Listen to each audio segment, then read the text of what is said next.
日本時間3月23日、米国時間22日、米カリフォルニア州エンゼルスタジアムで行われたロサンゼルス、ドジャース対ロサンゼルス、エンゼルスのオープン戦は、真夏並みの猛暑の中でナイトゲームとして開催された。注目は古巣との対戦に臨んだ大谷翔平の存在感だった。試合前のウォーミングアップでは、盟友マイク、トラウトと約9秒間の抱擁を交わし、親指を立てた激励を受ける場面が話題に、新たに短く整えた髪型も相まって、球場は温かい拍手に包まれた。大谷は、1番、DH で先発出場し、3回に4満塁の好機で時速188キロに達する強烈な打球を右中間へ放ち、走者一掃の敵地二塁打を記録。チームが一挙10得点を奪うビッグイニングの主役となった。試合前にはブルペンで36球を投じ、投手復帰へ向けた調整も順調に進めている。デーブ・ロバーツ監督は、4月1日のガーディアンズ戦で先発予定、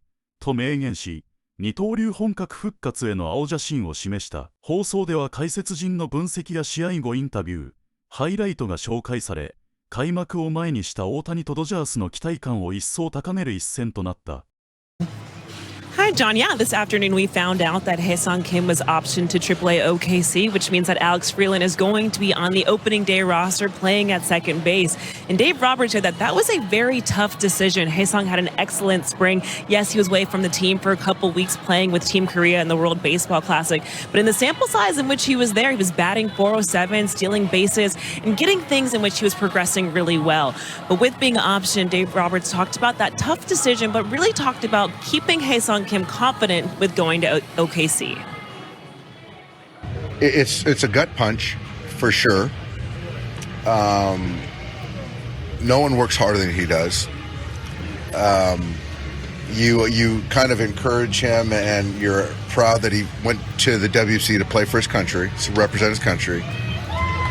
You don't run away from the fact that he had a good spring while he was here.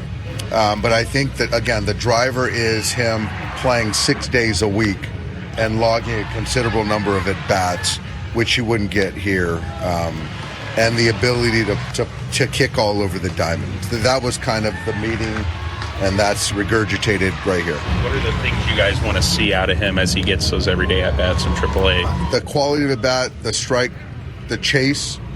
I think, again, I do think that he's been much better, certainly versus right-handed pitching in this time we've seen him. I just think he just needs to play more. I really do. I just think that at-bats here in the States is going to help him be a big leaguer for quite some time.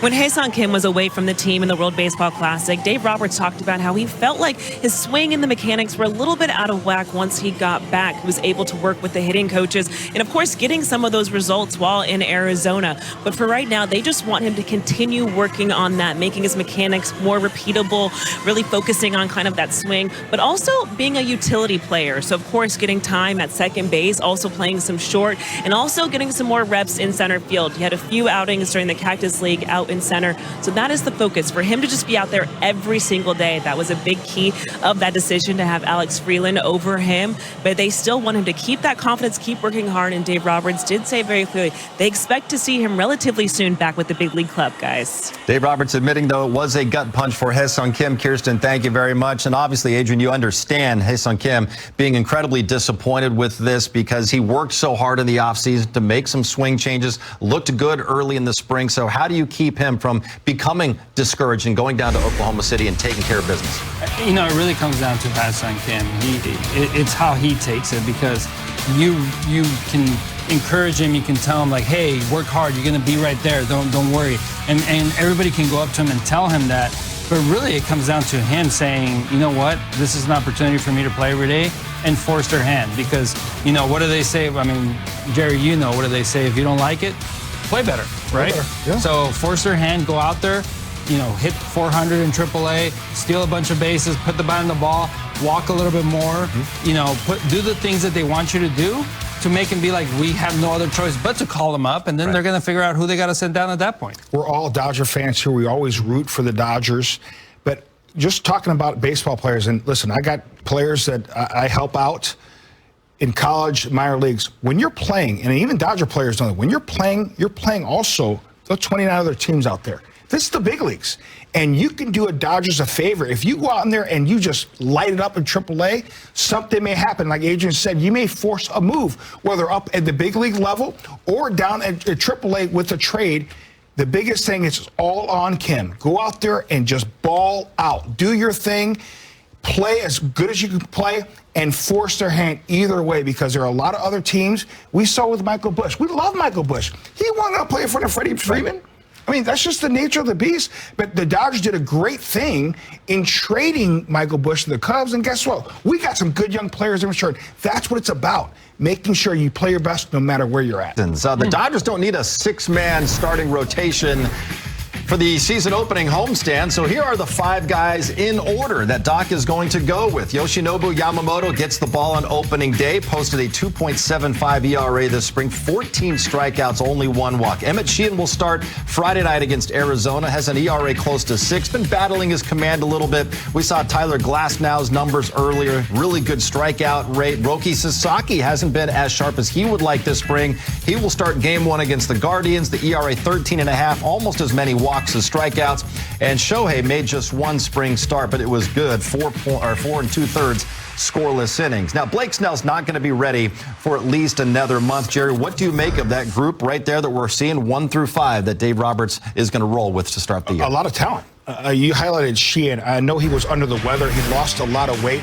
Hopefully, he's got that weight back and strength. Yamamoto is as good a number 1 as there is in all of baseball. Big game pitcher. I like Sheehan number 2.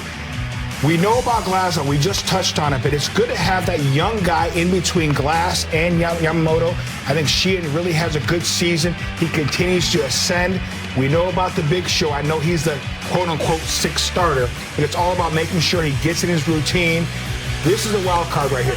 Wilkie. We all understand that. This guy's got electric stuff. The biggest thing is, can he command the strike zone with all his pitches? Strike 1, not work behind, no free passes. When he doesn't allow free passes and commands that strike zone, he's got as good at stuff as anybody. That's the biggest thing. Can he prove to us, and really prove to himself, that he commands the strike zone? We all know he's that dude. He ain't afraid. It's about making sure he repeats his mechanics. Strike 1 and strike 2 is important. Yeah, I mean, we saw what he did in October out of the bullpen, so we know the stuff is there. The difference between being a closer or a reliever and being a starter is that now you have to be able to do it for 90 pitches, do it 2-3 times through the lineup, and you can't just go out and expend all your energy in 1 inning. So you have to maintain yourself a little bit, and so, not all great relievers can be great starters. So that is the one thing that he has to prove to everybody is, can he be a starter the way he was able to show us what he can do out of the bullpen in October. All right, so Roki will get 1 more start against the Angels in a game that doesn't count tomorrow before taking the ball for real next Monday against the Guardians. Always a reunion when the Big Show goes back to Anaheim, spent the first 6 seasons of his career with the Angels, is about to begin year 3 as a Dodger. He's already won 2 World Series championships, an NLCS MVP, and of course, back-to-back unanimous NL MVP. It is a perfect summer Sunday in March as the Dodgers enter the final 3 games of spring training before the 2026 season kicks off for real on Thursday. Inside the Big A next to Eric Karros, I'm Steven Nelson. Kirsten Watson going to say hello in just a moment from down on the field. But here we go, EK. I mean, 4 days away from opening day, the final 3 exhibition games of this spring. Yeah, back in Southern California, the guys are happy, the team is happy, the fans are happy. We're putting out a lineup tonight that really, when you look at the names in this thing, it's as good as anything I've seen the last few years. And this is speaking about a team that's won 2 world championships. Excited to get this season going. Yes, we've got a new addition, Alex Freeland, getting the nod at second base, but man, the rest, more of the same. More on Freeland in just a moment, but first, Tyler Glasnow, his final spring start comes tonight against Anaheim. Yeah, the spring has been great for Tyler. You look at the numbers and they speak for themselves, but the most important thing is the durability. He hasn't had any hiccups at all. Physically, that's been his nemesis the last few years. The stuff is great. His ability to pitch, his ability to just shut down other ball clubs, it's all there. Came to camp a little heavier this year, a little stronger. Everything has gone as planned. We're looking for a final tune-up this evening. And I suppose we should apologize for burying the lead, as in the leadoff batter and the reigning MVP, Shohei Ohtani. It is old hat at this point, facing his old club, let alone in a spring training game. But another opportunity, center number 17 in Dodger Blue tonight. Yeah, I mean, Shohei, I don't even know what there is to say anymore about him, except, you know, I'm going into this year and I'm thinking he could finish 1-2 in the MVP voting himself. Right? He could be, the pitcher could win the MVP and the hitter could be the runner-up. And I get it.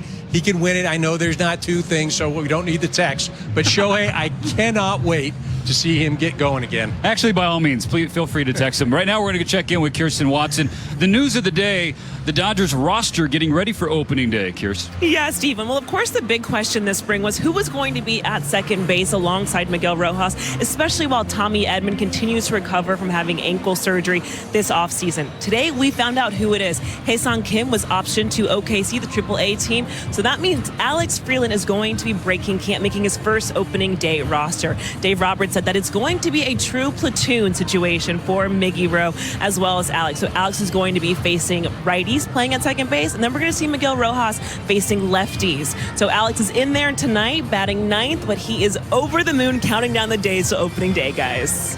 Ohtani walked and scored in this third inning. You could say that for a handful of Dodgers in this third inning.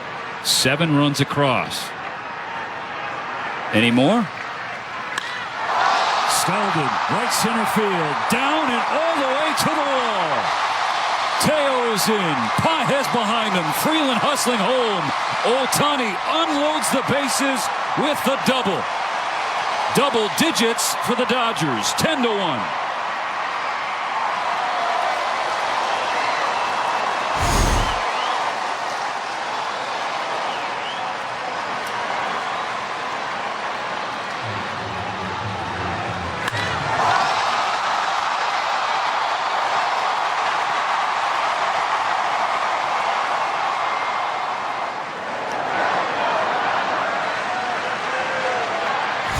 That was 117 off the bat. You can hear it. 今回も最後までご視聴いただき本当にありがとうございました。動画の内容を楽しんでいただけたでしょうか。もしよろしければチャンネル登録と高評価をお願いいたします。皆さんの応援が今後の動画制作の大きな励みになります。それではまた次回の動画でお会いしましょう。